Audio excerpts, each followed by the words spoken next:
Assalamualaikum warahmatullahi wabarakatuh. Perkenalkan, saya Rahmiana dengan NIM 210705082. Di sini saya akan menjelaskan sedikit materi mengenai social engineering. Yang pertama, di sini kita membahas mengenai bagaimana mengenal social engineering. Apa itu social engineering? Social engineering adalah usaha atau kegiatan untuk mendapatkan informasi atau hak akses dengan cara memanipulasi psikologis dengan berinteraksi langsung dengan pemilik informasi dan menipu user secara halus tanpa user sadari. Interaksi bisa dilakukan melalui berbagai jalur komunikasi seperti telepon, SMS, email, DM, WA, atau bahkan bertemu langsung dengan orangnya atau target atau korbannya. Teknik social engineering ini mengeksploitasi celah keamanan yang dimiliki oleh semua sistem keamanan, yaitu faktor manusia. Ingat, tidak ada sistem keamanan yang tidak melibatkan user atau manusia sebagai operator di dalamnya, dan manusialah yang memegang kendali atas informasi penting yang dimilikinya. Jadi, teknik social engineering digunakan untuk mengorek informasi langsung dari pemilik informasi yang sah. Dan bagaimana social engineering attack dilakukan? Manipulasi psikologis dilakukan dengan berbagai media yang tujuannya untuk mempengaruhi pikiran korban. Misalnya, yang pertama menggunakan suara. Saat menipu seseorang, penipu bisa berbicara untuk meyakinkan korban. Yang kedua, menggunakan gambar atau video. Spammer memasang gambar atau video yang erotis atau menarik agar diklik. Yang ketiga, menggunakan tulisan. Hacker menulis artikel yang persuasif dan meyakinkan dengan menulis tutorial cara hack akun Facebook, tapi akhirnya korban dituntun untuk menginstal tool hacking yang aslinya adalah malware. Selanjutnya, siapa yang menggunakan social engineering? Semua kriminal 100% menggunakan teknik ini untuk mendapatkan informasi dari korbannya, mulai dari tukang copet yang menyamar sebagai penumpang biasa, penipu yang menjanjikan hal luar biasa pada korbannya, dan seks predator yang menggunakan Facebook untuk berinteraksi dengan korbannya. Kemudian judul selanjutnya itu 8 teknik social engineering. Yang pertama, reverse social engineering. Reverse social engineering attack adalah cara untuk mendapatkan hak akses ke suatu sistem dengan cara yang meyakinkan korban bahwa jika korban punya masalah tertentu sekarang atau di masa depan, penyerang atau hacker punya solusi dan siap membantu menyelesaikan masalah. Teknik reverse social engineering dilakukan dengan 3 tahap, yaitu merusak, menawarkan bantuan, dan beraksi. Yang kedua, piggyback right attack. Piggyback attack adalah cara menempatkan hak akses dengan menumpang seseorang yang memiliki akses atau wewenang agar kita mendapat hak akses seperti halnya orang tersebut. Contoh piggyback right attack saat kamu berjalan di belakang orang yang memiliki akses ke sebuah gedung, begitu orang tersebut membuka pintu dengan security key yang dimiliki, kita mengikuti masuk di belakangnya. Yang ketiga ada TED Talk, berbicara layaknya ahli. Kebanyakan hacker sangat mahir dalam hal teknis. Ketika hacker akan melakukan social engineering, maka si hacker dapat berbicara lancar seperti ahli soal komputer untuk mendapatkan kepercayaan dari si korban. Contoh TED Talk attack ketika hacker berpura-pura dari bagian head disk dan memberitahukan kepada korban bahwa sistem telah diretas dan si korban harus mengganti password baru, maka si hacker akan memandu korban yang akan mengganti password dan menanyakan password apa yang akan digunakan untuk memastikan password yang dipilih korban aman. Kemudian yang keempat ada phishing attack atau scamming. Phishing attack adalah teknik untuk mendapatkan informasi sensitif atau data pribadi atau akun dari korban dengan cara menulis email yang seolah-olah berasal dari website resmi. Contoh dari phishing attack ini yaitu biasanya hacker akan menulis email yang menganjurkan korban untuk mengupdate data akun dan mengganti password akun dengan dalih akun korban disalahgunakan orang. Korban akan diminta klik link menuju website mirip 100% seperti aslinya, di mana website tersebut sebenarnya palsu yang dibuat oleh hacker itu sendiri. Kemudian yang kelima, Whaling attack. Whaling attack adalah jenis phishing attack yang mengincar korban dengan jabatan tinggi di suatu perusahaan dengan tujuan untuk mendapatkan data rahasia perusahaan. Dengan pertimbangan makin tinggi jabatan, maka punya akses lengkap ke data perusahaan. Kemudian yang keenam ada phishing attack atau ghost or VIP phishing attack. Dalam teknik ini menggunakan telepon untuk mendapatkan informasi dari si korban. Hacker biasanya bisa berpura-pura menjadi karyawan bank dan memberitahukan bahwa kartu kreditnya ada masalah dan perlu mengupdate data-data lama dengan yang baru. Kemudian yang nomor 7 ada social engineer networking. Media sosial seperti Facebook, Twitter, Instagram, dan lain-lain menjadi surga bagi social engineer.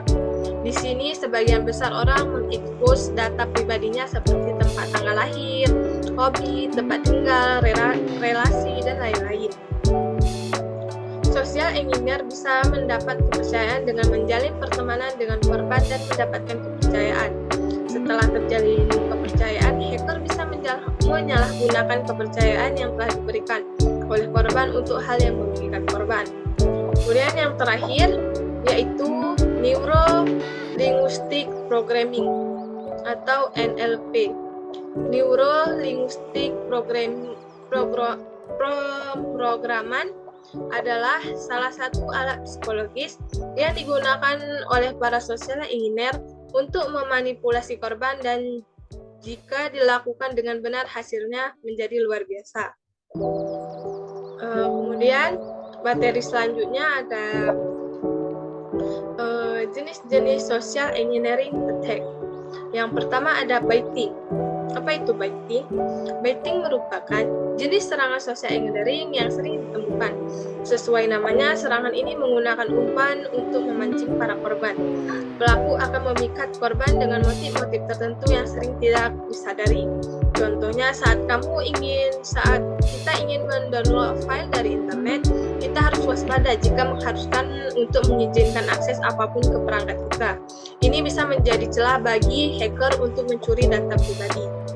Yang kedua ada pretexting, yaitu jenis serangan social engineering yang perlu kita ketahui dan kita waspadai adalah pretexting. Teknik ini merupakan cara pelaku memanipulasi seseorang untuk mendapatkan informasi yang diinginkan dengan membuat skenario palsu. Penipu akan menyamar menjadi pihak berwenang yang membutuhkan informasi sensitif untuk melakukan tugas penting.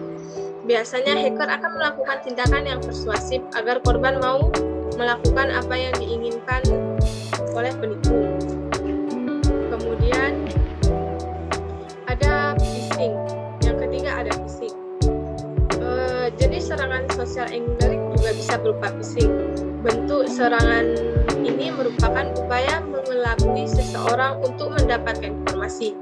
Sasaran tindak kejahatan phishing biasanya berupa data pribadi hingga data finansial, dan bentuk serangan ini biasanya berupa email atau pesan teks. Yang keempat, spear phishing. Jenis serangan ini merupakan phishing yang lebih terstruktur dan target sasarannya lebih spesifik.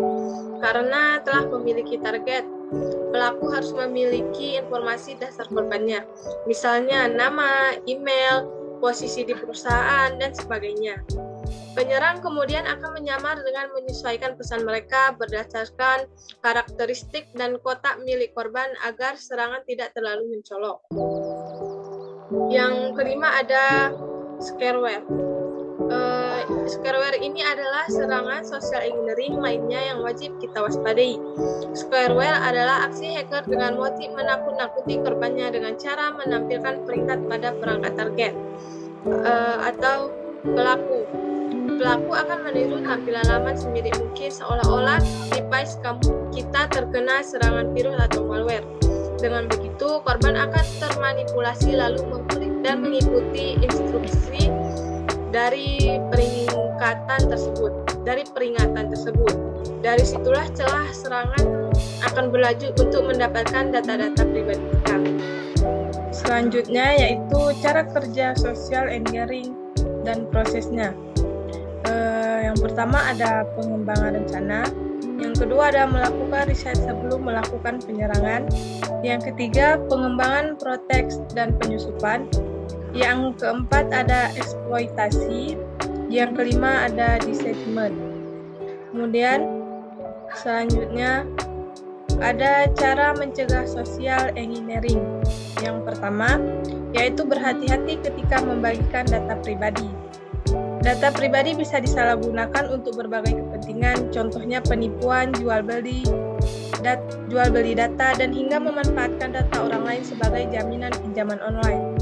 Maka dari itu, kita perlu waspada dalam membagikan data pribadi di dunia maya. Hanya berikan data pribadi pada platform dan website yang terpercaya.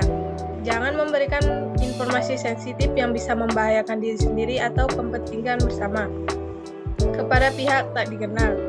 Yang kedua, jangan mengklik link yang mencurigakan. Ketika berselancar di internet, pastikan kita berhati-hati ketika hendak mengklik tautan atau link-link yang tidak dikenal. Pasalnya, link-link tersebut membahayakan data pentingmu, bahkan juga perangkat yang kita gunakan. Yang ketiga, hindari download file yang tidak dikenal. Serangan social engineering kerap menggunakan file yang disisipi malware, virus atau sistem yang bisa meretas sebuah perangkat. Dengan begitu, kita harus lebih waspada dan menghindari download file sembarangan di internet. Jika ingin mengunduh file dari internet, pastikan berasal dari situs resmi yang memiliki sertifikat keamanan resmi tingkat tinggi. Kemudian yang keempat, memasang antivirus. Tindakan pencegahan lainnya yang bisa kita lakukan adalah menggunakan antivirus. Memasang antivirus pada perangkat merupakan cara meminimalisir risiko dari dampak yang ditimbulkan oleh berbagai serangan siber. Cara ini sangat disarankan, bahkan wajib dilakukan oleh semua pengguna internet untuk mencegah berbagai hal yang tidak diinginkan. Selanjutnya yang kelima ada menggunakan two-factor authentication. Saat hacker berhasil mengetahui password akun, banyak motif kejahatan yang bisa mereka lakukan. Untuk mencegah hal tersebut, gunakan two-factor sebagai lapisan keamanan untuk melindungi data dan password akun. Dengan metode autentikasi dua faktor dibutuhkan informasi lain seperti kode OTP, token PIN, hingga verifikasi biometrik sidik jari dan Face ID yang perlu diberikan untuk bisa memasuki suatu akun. Dengan begitu, akun akan lebih aman dari akses yang tidak diinginkan. Kemudian yang terakhir ada verifikasi pengirim email dan aktifkan filter spam. Perlu kita ketahui banyak serangan social engineering dilakukan lewat email. Maka dari itu kita harus selalu waspada terhadap setiap email yang kita terima. Cek kembali alamat email pengirim dan aktifkan filter spam untuk mencegah pesan yang masuk secara tidak diundang ke email kita. Umumnya pelaku akan menggunakan email tiruan yang seolah-olah resmi untuk memanipulasi korban agar melakukan sesuatu. Yang terakhir, kesimpulan. Social engineering attack merupakan teknik hacking yang sudah dilakukan dari zaman dahulu sebelum adanya komputer, dan teknik ini selalu berhasil karena menitik beratkan pada manipulasi pikiran korbannya untuk mendapatkan informasi ataupun hak akses. Social engineering adalah jenis serangan siber yang patut diwaspadai. Jenis serangan ini merupakan bentuk kejahatan online yang memanipulasi korbannya. Social engineering dapat dilangsungkan dalam berbagai bentuk secara online maupun offline. Mungkin hanya ini yang dapat saya sampaikan. Assalamualaikum warahmatullahi wabarakatuh.